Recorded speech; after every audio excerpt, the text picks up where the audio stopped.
I think I've overshot that. Nedra, I do believe the main question was who decide that a thing is good. Right. Well, generally, I think most countries have a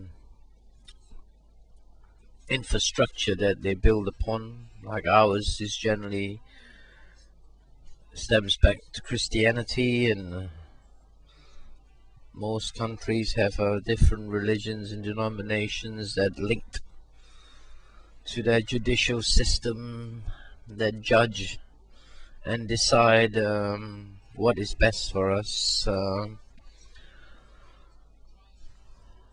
But of course, if you have an overthrow of government, and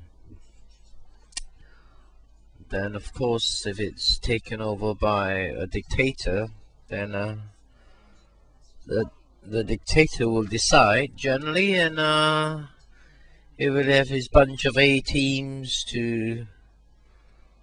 that will decide, do they go on the side of religion or do they abandon religion completely, because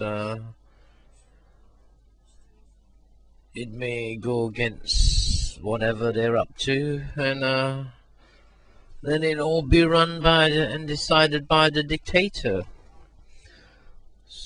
That's why that's another thing I would love to communicate with in the future, about difference between communism and capitalism. I'm always boggled, between the logic of both of them. But yes, who decides? Generally, I think between our political parties, and they always seem to link and throw the ball to each other, in religion and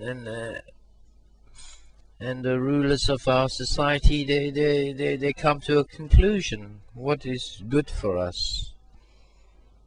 But as we can see, a lot of it is a bit boggling, where how can this particular group or groups that are involved to this, who decides our future and what is good for us, and what is right and what is wrong.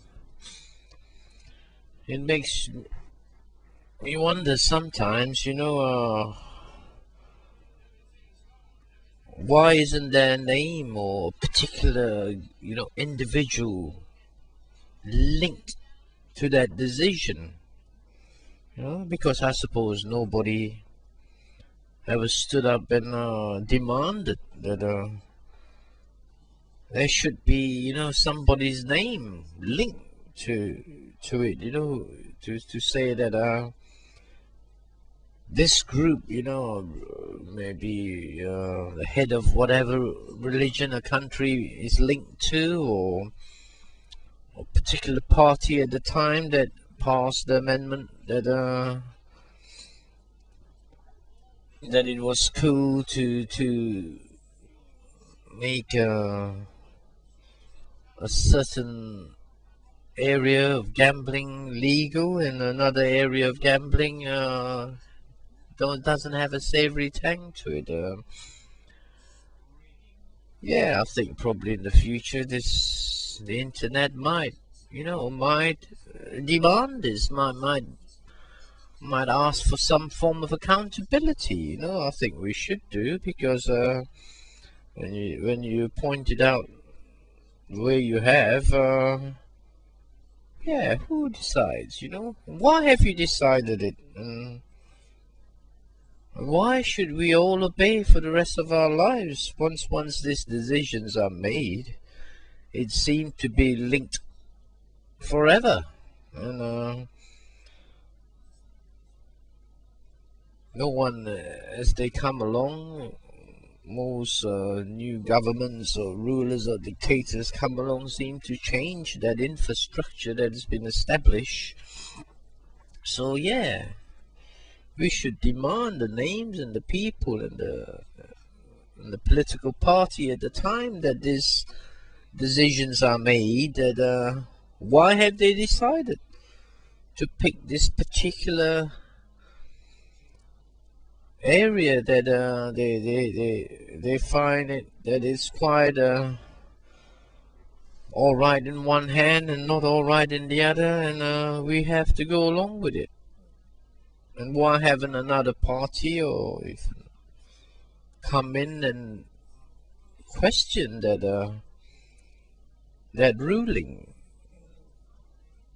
I suppose when you get that scenario, it must be the religious end of it that dictates that final decision, and everyone abides by it and follow it through, no matter which party comes into power. But therefore, I feel that there should be a name attached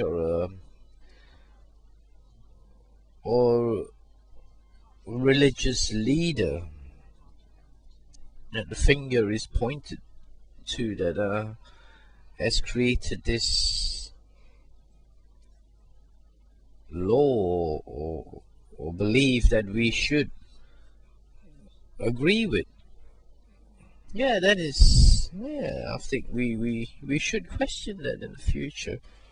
Who decided, why they decided, and should we accept it?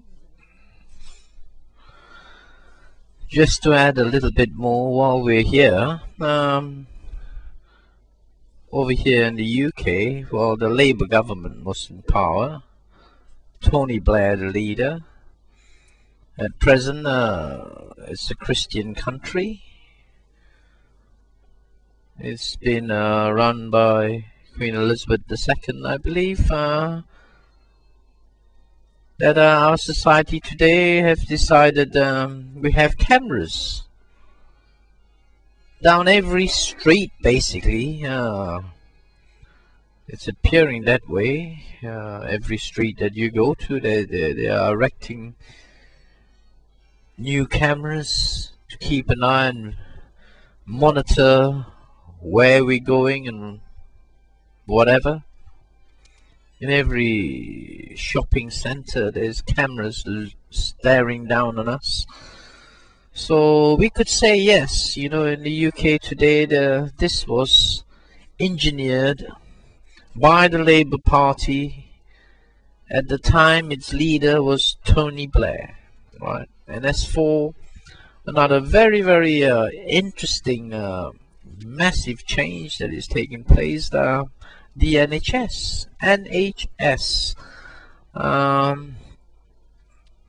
has cunningly, slowly integrated into the private sector, you know.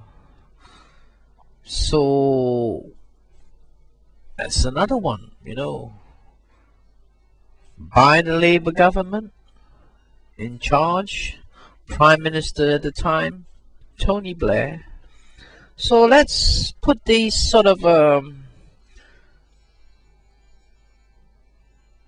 changes, you know, massive changes that is taking place in our society, because in years to come our kids be wondering, who has decided to put all these damn cameras around? And at that time, well, it's this particular party, it's the Labour Party, it's Tony Blair, and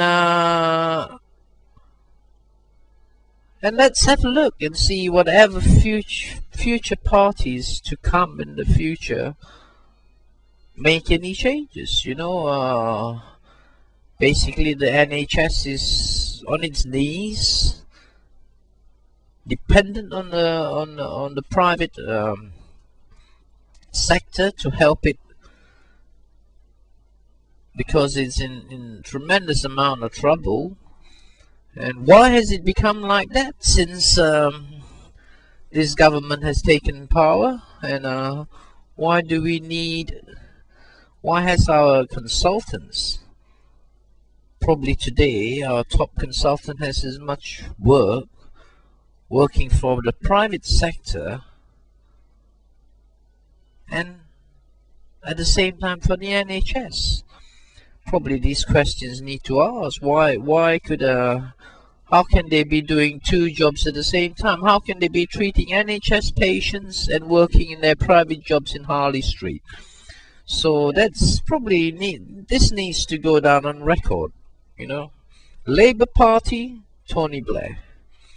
And let's see when we have another party, whoever will get in the future, what changes do they make? You know, have they removed the cameras? Have they given more powers to the NHS to prevent their consultants in the future working in the private sector? Let's see what changes, what difference does it make in having a different party in power.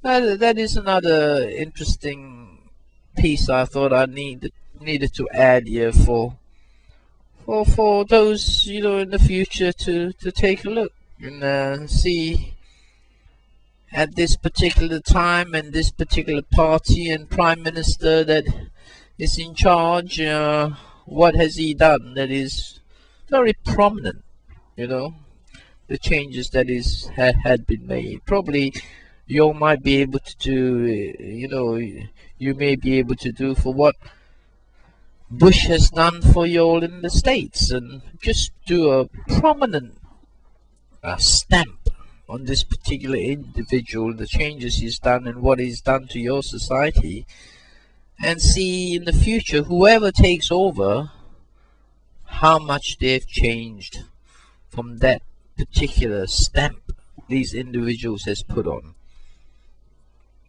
Thanks.